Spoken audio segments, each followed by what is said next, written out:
ஒரு ஊரில் ரொம்ப ஒரு பெரிய பணக்கார பறவை ஒன்று இருந்திருக்கு. அந்த பறவை எல்லாருக்குமே நல்லா விருப்பப்பட்டு ஹெல்ப் பண்ணியிருக்கு.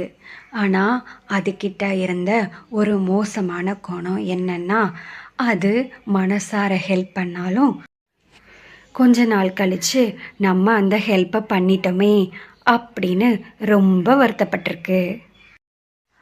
அந்த பணக்கார பறவைக்கிட்ட சோமிங்கிற ஒரு பறவை வேலை பார்த்துட்டு வந்திருக்கு. சோமி, நான் உனக்கு 20,000 சம்பளம் தரேன். இங்கே நீ இருக்கிற எல்லா கணக்கு வழக்குகளையும் பார்த்துக்கோ. இந்த சேலரி நல்ல சேலரியாக தான் இருக்கும்னு நான் நினைக்கிறேன். ஆமாம், இது ரொம்ப நல்ல சேலரி. இவ்வளோ சேலரி வெளியே கிடைக்கிறதே கிடையாது. நீங்கள் ரொம்ப நல்ல சேலரி தந்திருக்கீங்க அப்படின்னு சோமி பறவை சொல்லியிருக்கு. சோமி தான் வாங்கின சேலரிக்கு ரொம்ப உண்மையாக வேலை பார்த்துருக்கு. 1 வருஷம் போயிடுச்சு. ஆனால் அந்த முதலாளி பறவைக்கு தான் ரொம்ப அதிகமான சேலரி கொடுக்குறதாவும் சோமி பறவை ரொம்ப நல்லா வேலை பார்க்கல அப்படின்னும் அதுக்கு தோணியிருக்கு. உடனே அந்த முதலாளி பறவை சேலரியை சோமிக்கு எப்படியாவது கம்மி பண்ணணும் அப்படின்னு ரொம்ப யோசிச்சுட்டே இருந்திருக்கு. சோமி, நீங்கள் என்ன வேலை பார்க்குற? எல்லாமே பெண்டிங்கில் இருக்குது. எதுவுமே முடித்த மாதிரி தெரியல. எல்லா கணக்கு வழக்குகளும் பெண்டிங்கில் இருந்த மாதிரி இருக்குது. ஆமாம், போன மாதம் உள்ள கணக்கு வழக்கெல்லாம் கம்ப்ளீட் பண்ணி என்கிட்ட காமிச்சியா இல்லையா? நான் அதை முடிச்சிட்டேன். ஒரு சின்ன பெண்டிங் தான். என்னது சின்ன பெண்டிங்கா? இனி உனக்கு 20,000 சேலரியெல்லாம் கிடையாது.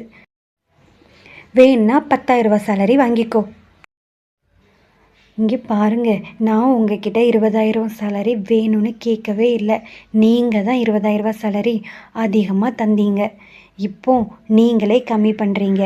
இதுக்கு நீங்கள் வேலையோட கெப்பாசிட்டி பொறுத்து கம்மியாக தந்திருந்தா நான் ஒன்றும் பெருசாக எடுத்திருக்கவே மாட்டேன். ஆனால் இப்போ பண்ணுறது கண்டிப்பாக கஷ்டமாக தான் இருக்குது. ஆனால் எனக்கு சேலரியை விட சுயமரியாதை தான் ரொம்ப முக்கியம். அதனால் எனக்கு இந்த வேலை வேண்டாம். நான் வேறு வேலை பார்த்துக்கிறேன்.